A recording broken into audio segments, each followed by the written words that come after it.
আরজিকর কাণ্ডে তথ্য লোপাটের এপিসেন্টার হিসেবে টালা থানাকে ব্যবহার করা হয়েছে। ধৃত তৎকালীন ওসিকে তৃণমূলের নেতারা চাপ দিয়ে প্রমাণ লোপাট করিয়েছেন। এই ঘটনায় যুক্ত রয়েছেন পুলিশ প্রশাসনের উচ্চ নেতৃত্ব, অভিযোগ করছেন রাজ্য বিজেপি সভাপতি সুকান্ত মজুমদার।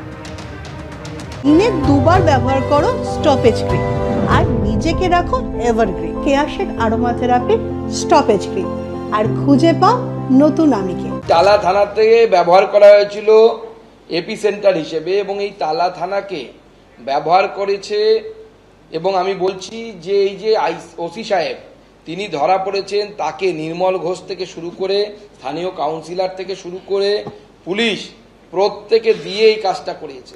রাজ্যের কোনো ওসির, আমরা তো দেখি, আমরা ফিল্ডে থাকি, কোনো ওসির নিজের মর্জি মতো, নিজের নিয়ম মতো, ভারতবর্ষের যে সংবিধান আছে সেই সংবিধান মতো কাজ করার অধিকার নেই।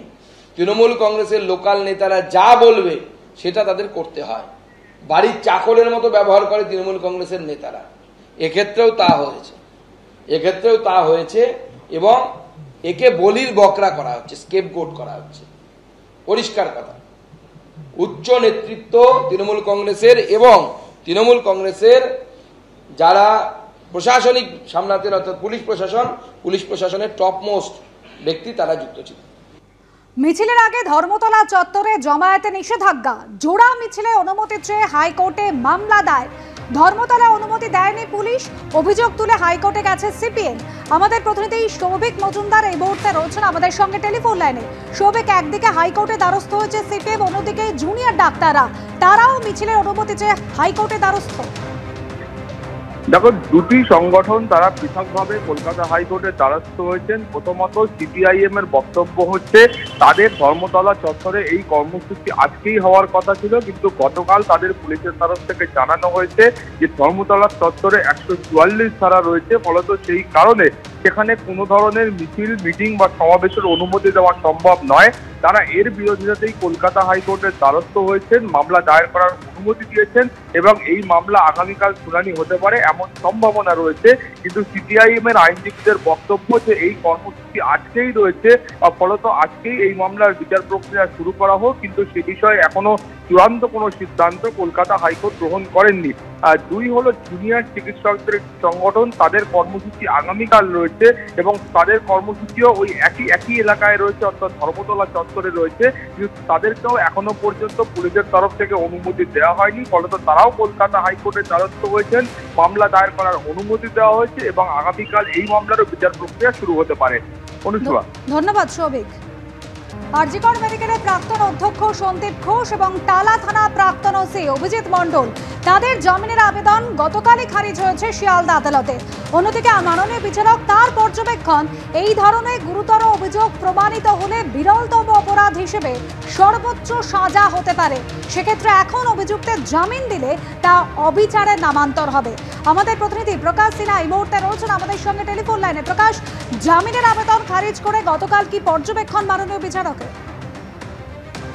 দেখো, আমরা গতকাল দেখেছিলাম শিয়ালদা কোর্টে যখন এই মামলার শুনানি চলছিল, তখন সন্দীপ ঘোষের আইনজীবী এবং প্রাক্তন ওসি টালা অভিজিৎ মণ্ডল, তাদের আইনজীবীর তরফে জামিনের আবেদন করা হয়েছিল। তাদের তরফে যেটা দাবি করা হয়েছিল বা সওয়াল করা হয়েছিল যে কোনো ডাইরেক্ট এভিডেন্স খুন বা ধর্ষণের সঙ্গে পাওয়া যায়নি, তাদের ইনভলভমেন্ট পাওয়া যায়নি এবং সিবিআই এর তরফে এখনো তেমন কোনো তথ্য প্রমাণ কোর্টে পেশ করা হয়নি। কালকে আমরা দেখলাম যে দুজনকেই জেল হেফাজতে পাঠানো হয়েছে 5 দিনের জন্য এবং নির্দেশনামায় তুমি যদি দেখো যে বিচারকের পর্যবেক্ষণ যে এই ধরনের গুরুতর মামলা যদি প্রমাণিত হয় তাহলে ক্যাপিটাল পানিশমেন্টও হতে পারে এবং রেয়ারেস্ট অফ রেয়ার এই ধরনের ঘটনা প্রমাণিত যদি হয় তাহলে কিন্তু এই মুহূর্তে যদি জামিন দিয়ে দেওয়া হয় সেটা কিন্তু ইনজাস্টিস হবে। নির্দেশনামায় কিন্তু এই কথা লেখা রয়েছে এবং তুমি জানো গতকালই সিবিআই তরফে দাবি করা হয়, তারা যেটা আবেদন করেন যে বন্ধ কোর্টরুমে ইন ক্যামেরা হিয়ারিং করা হোক, যেহেতু কোর্টরুমের ভেতরে শুনানির সময় সমস্ত তথ্য বাইরে চলে যাচ্ছে। বা নির্দেশনামায় তুমি যদি দেখো তো বিচারকের তরফে কিন্তু সিবিআই এর এই আবেদন খারিজ করা হয়েছে। বিচারক বলছেন যে ক্ল্যারিটি থাকা দরকার, স্বচ্ছতা এবং ট্রান্সপারেন্সি থাকা দরকার, শুদ্ধতা থাকা দরকার এবং জুডিশিয়াল ডিগনিটি থাকা দরকার। তাই ইন ক্যামেরা অর্থাৎ কোর্ট রুম বন্ধ করে হিয়ারিং হবে না, ওপেন কোর্টেই হিয়ারিং হবে। অর্থাৎ একদিকে যেমন জামিনের আবেদন খারিজ করার সময় বিচারকের পর্যবেক্ষণ যে রেয়ারেস্ট অফ রেয়ার কেস যদি প্রমাণিত হয় তাহলে কিন্তু ক্যাপিটাল পানিশমেন্ট হতে পারে, এবং এই মুহূর্তে কিন্তু তিনি মনে করছেন যে যদি জামিন দেওয়া হয় সেটা ইনজাস্টিস হবে। অন্যদিকে কিন্তু বিচারকের নির্দেশ যে ওপেন কোর্ট রুমেই কিন্তু গোটা শুনানি প্রক্রিয়া চলবে। ধন্যবাদ।